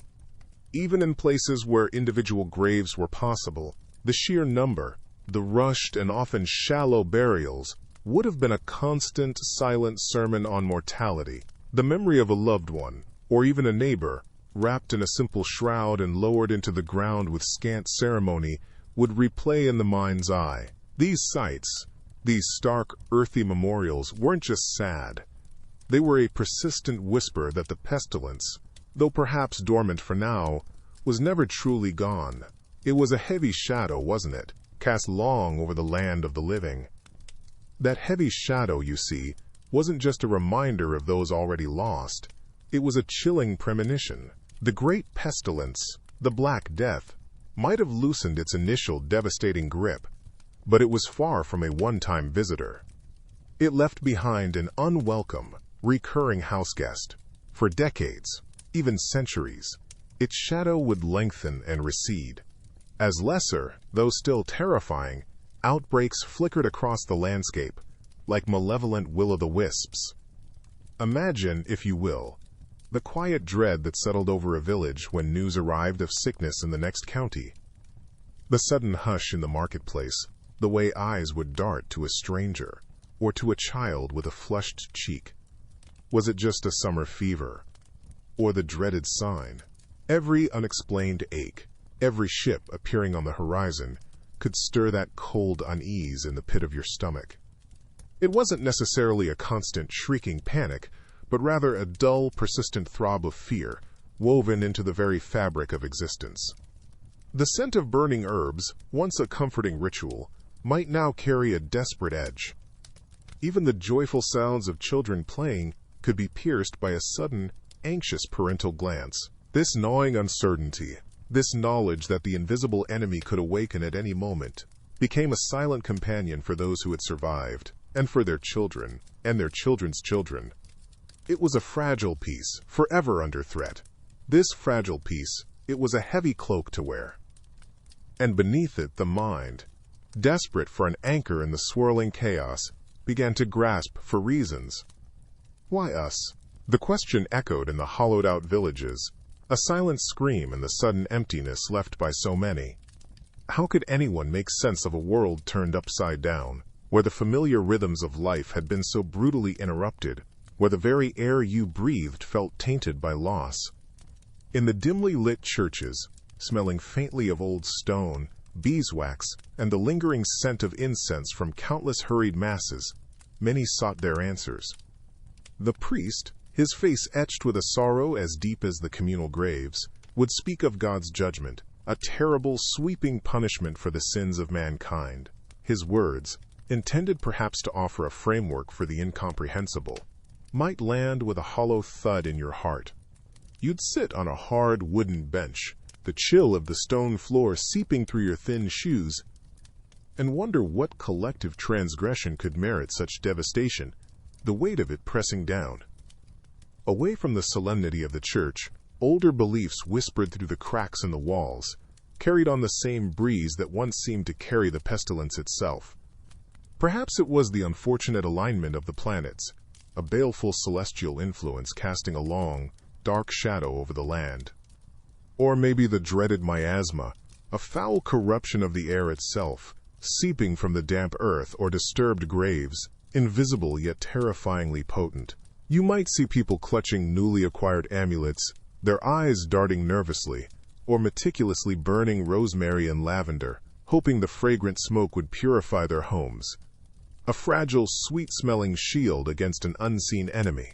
But when divine will felt too vast and impersonal, and pestilential vapors too nebulous, a more human and altogether uglier, explanation often took root. It's a grim, recurring pattern in history that, in times of overwhelming fear, the desperate search for understanding can curdle into a hunt for someone to blame. Whispers, sharp and venomous as snakebite, would begin to circulate, singling out those who were different, those already on the margins of society. It was a way, perhaps, for shattered communities to try and regain a semblance of control, however illusory, by directing their collective anguish outwards. A tragic, all-too-human response to an inhuman catastrophe. And beyond the desperate need to blame, a deeper, quieter unease settled into the very marrow of many survivors, a spiritual chill that no hearth fire could quite dispel. For generations, the Church had stood as an unshakable pillar in a turbulent world. Its pronouncements were accepted as the very word of God, its rituals a sacred pathway to salvation, its familiar stone edifices a promise of sanctuary. Imagine seeking solace within those cool, hallowed walls, the air thick with the scent of beeswax and old incense, the flickering candlelight dancing across faded frescoes, promising a divine order. But the Black Death, a scythe swung by an unseen hand, had respected no sanctuary, no sacred relic, no earnestly whispered prayer. It swept through cloisters and parishes with the same terrifying impartiality it showed in the crowded, filthy streets. Priests who held the symbolic keys to heaven, who administered the last rites and offered comfort, died in their sacred vestments, sometimes mid-sentence, alongside the flock they were meant to guide. The endless, monotonous tolling of funeral bells, a constant, mournful soundtrack to daily life, might have begun to sound less like a call to God and more like a tally of his indifference. Explanations were offered, of course, from pulpits draped in black. Humanity's overwhelming sin, a divine test of faith, a necessary purgation. Yet, as you watched loved ones, the devout and the dedicated, gasp their last, their bodies contorted by the agonizing telltale swellings and the relentless fever's fire, a profound dissonance must have taken root. It wasn't for most an outright rejection of God, not yet, but a quiet, persistent, unsettling question began to bloom in the desolate quiet left behind. If the Church truly held all the answers from on high, why did the heavens feel so utterly silent, so terribly, indifferently far away? That creeping doubt, that gnawing emptiness where divine reassurance once sat, didn't just dissipate. For some, it festered, twisting faith into something more frantic, more desperate. If quiet prayers and solemn masses weren't enough to stir the heavens, perhaps a more visceral display of devotion was required. A performance almost of humanity's collective guilt, played out for an audience both divine and terrestrial, hoping to catch God's averted gaze. And so, in certain towns, a new sound might drift through the thinly populated streets. Not the incessant tolling of death bells this time, but something far more unsettling. The rhythmic thud and sharp hiss of leather on skin, accompanied by chanted prayers that rose and fell like a mournful, desperate tide. These were the flagellants, emerging from the shadows of profound despair. Imagine them. Long lines of men, sometimes women too, stripped to the waist, their backs already a grim roadmap of previous penance. Crisscrossed with welts, fresh blood mingling with old scars, glistening under the pale, indifferent sun. Each carried a scourge, a heavy whip often tipped with sharp pieces of metal or bone, bringing it down upon their own shoulders and back with a chilling, practiced regularity. They moved through town squares, past boarded-up homes and the wary, hollow-eyed stares of onlookers, their faces contorted in a disturbing mixture of agony and ecstatic fervor. The air would grow thick, not just with the coppery, metallic scent of blood, but with an almost suffocating piety, a desperate, fervent hope that this self-inflicted suffering could somehow tip the scales, could pay the terrible price for a world drowning in pestilence. For you, a survivor, numbly watching from a doorway, perhaps clutching a piece of stale bread. What could this brutal spectacle evoke? Maybe a flicker of horrified pity, or a deeper, colder sense of dread. Did this extreme, bloody devotion offer any comfort? Or did it merely underscore the terrifying, capricious randomness of who lived and who died? These were not saviors arriving with a cure, but a raw, bleeding testament to humanity's boundless fear, a desperate, agonizing cry into that vast, echoing silence you'd come to know so intimately. That boundless fear, a raw wound in the heart of a traumatized world, festered. When prayers and penance offered no clear salvation, when the dead still piled high in hastily dug pits, the desperate human need for an explanation, for someone to blame, began to curdle into something darker, something uglier. It's a grim pattern in human history, this lurch towards a scapegoat when understanding fails and terror reigns. And so, amidst the lingering scent of sickness and the faint, ever-present aroma of wood smoke from countless pyres, whispers turn to accusations.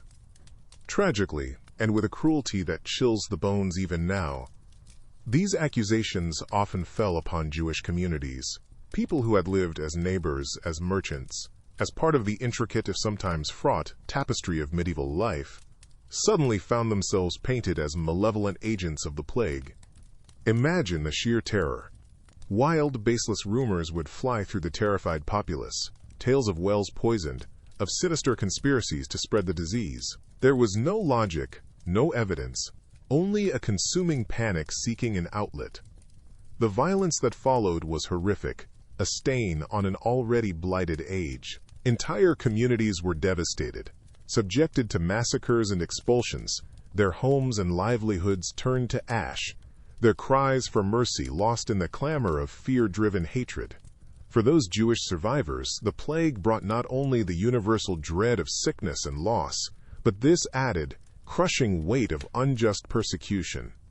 To navigate a world where the very air seemed lethal, and then to also face the hatred of your fellow human beings, falsely accused of orchestrating the nightmare, it's a depth of suffering that's hard to truly fathom. The silence after such an outburst of violence must have been heavy indeed, laden not just with grief, but with the bitter taste of profound betrayal.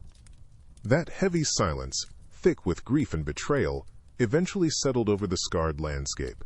But as the echoes of immediate suffering began to fade, a different kind of darkness took root, seeping into the very fabric of how people saw their world and how they expressed it. Art and literature, once perhaps filled with chivalric romance or divine glory, now bore the unmistakable stain of mass death. It was as if the black ink of mortality had bled across every manuscript, every canvas, leaving a permanent shadow on the imagination.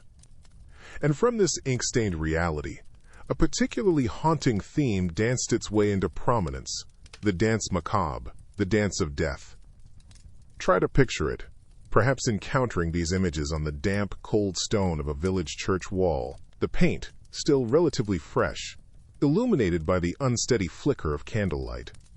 There, a skeletal figure, death itself, often depicted with a chilling, almost gleeful grin, leads an inevitable procession. Its bony fingers might pluck a tune on a fiddle or beckon with an undeniable, commanding gesture. And who follows in this grim, shuffling parade? Everyone.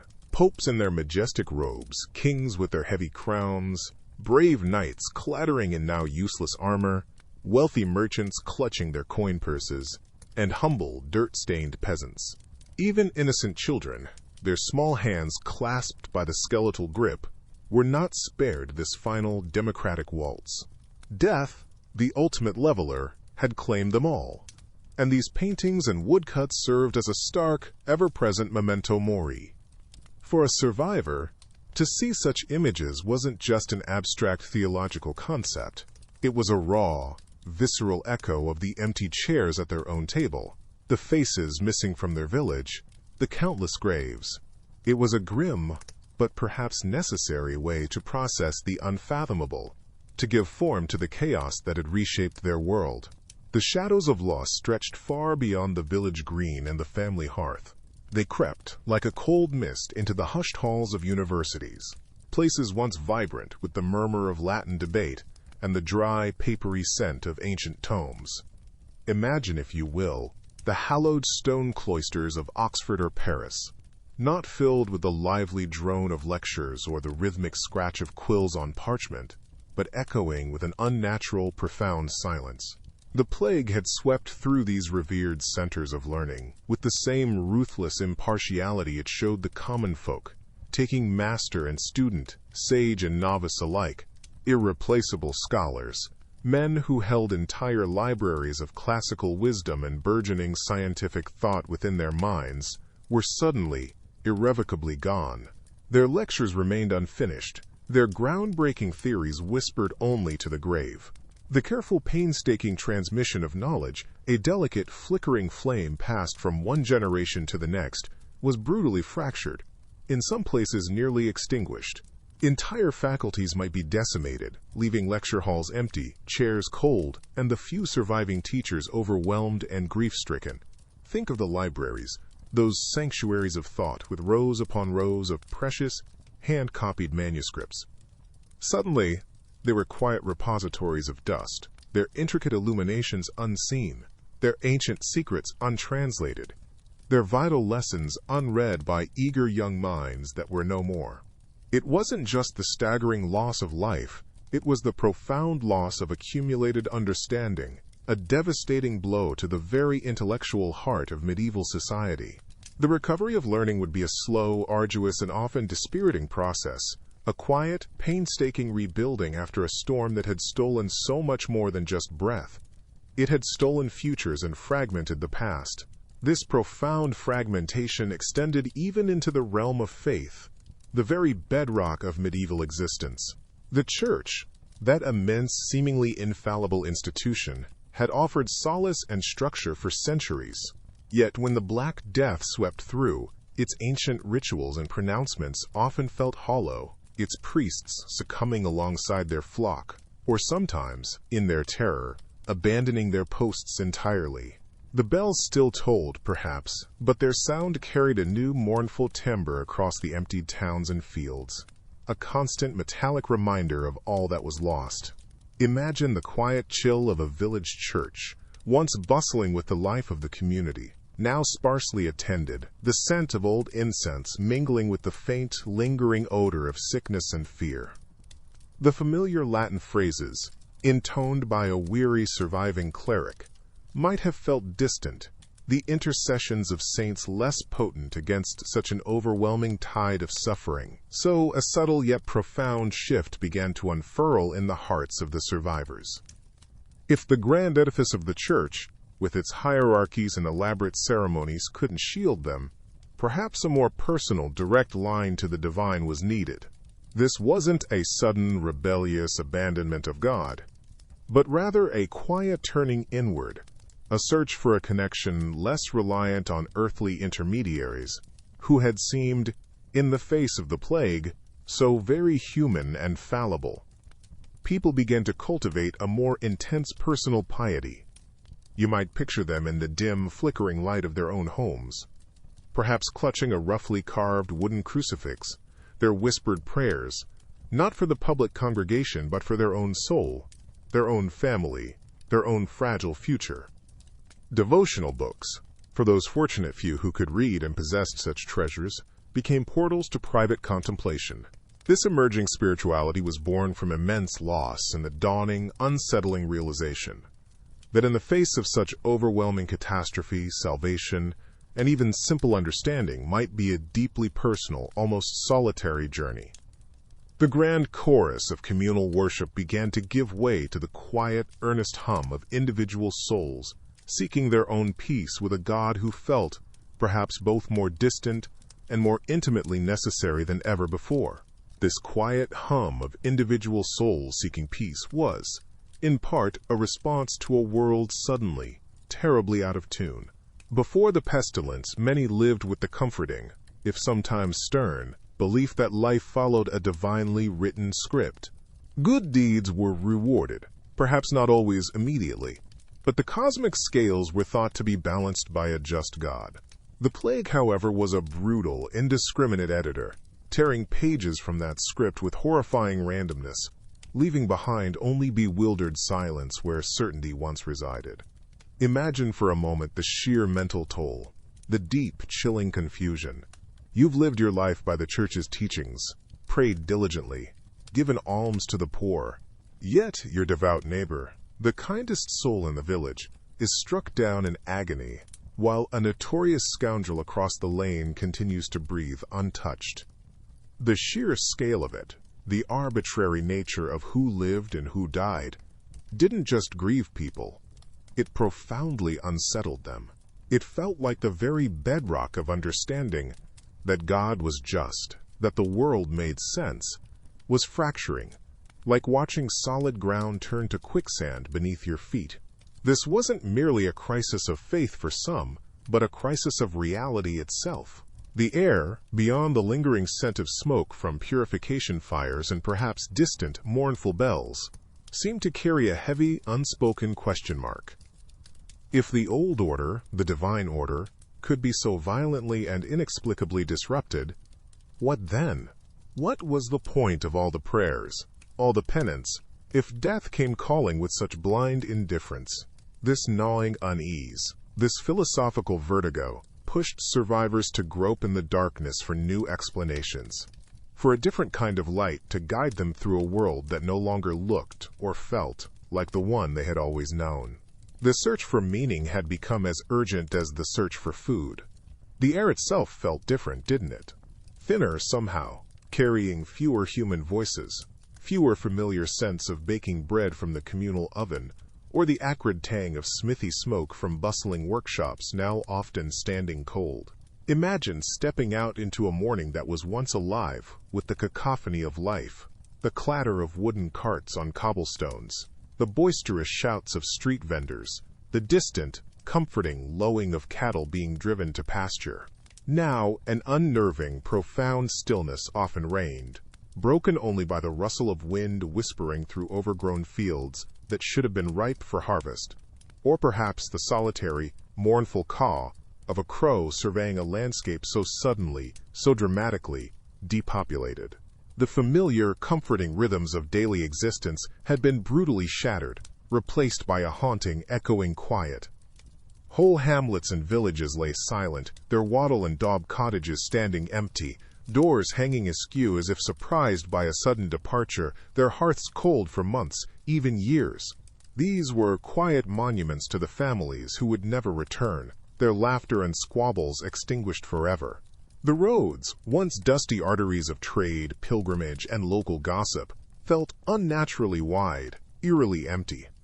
You might walk for what felt like an age, for miles and miles, without encountering another living soul, the immense silence pressing in, amplifying the crunch of your own footsteps on the untrodden track, the sigh of the wind your only companion. The world they had meticulously built, the one they understood, with its intricate social hierarchies and seemingly unquestioned certainties, had been scoured clean in vast swaths, leaving behind a raw, unfamiliar, and deeply uncertain terrain. It wasn't just the searing grief for lost loved ones, it was the profound disorientation of losing the known world itself, a collective vertigo that settled deep within the bones of the survivors. How do you even begin to rebuild not just a life, but an entire reality, when its very foundations have crumbled to dust beneath your weary feet? And what was left to rebuild upon? The very ground beneath your feet felt different, less crowded, more hollow. The great culling wasn't just a thinning of the herd. It was a fundamental redrawing of the human map, an invisible subtraction that echoed in every silent field and every half-empty market square, where the clamor of commerce had faded to a murmur. Imagine walking familiar paths, the ones you trod without thought for years, perhaps to a neighboring village, only to find it quieter than it should be, an unnerving stillness hanging in the air. The smoke from chimneys, once a comforting plume on the horizon signifying warmth and life, now sparse, like missing teeth in a familiar smile. Some hamlets, bustling with life just a season or two before, were now just a collection of silent, shuttered cottages. their doorways choked with opportunistic weeds, nature patiently, almost indifferently, erasing human endeavor. This demographic vacuum rippled outwards, subtly but permanently. Fields that once groaned under cultivation, their neat rows a testament to human toil, lay fallow, their caretakers gone, the earth sighing back into wildness. The intricate dance between the countryside, diligently feeding the towns, and the towns, in turn providing their crafts and bustling markets, found its rhythm faltering, steps missed in the sudden emptiness. Labor, once plentiful and cheap, was suddenly a precious commodity. Those who remained, holding a new, almost accidental leverage. This wasn't a change that announced itself with trumpets or grand proclamations. It was a slow, creeping alteration in the very fabric of daily existence, woven from countless individual losses. The old certainties of who worked where and for what began to fray, leaving a landscape both emptier and, in some strange ways, more open to unforeseen shifts.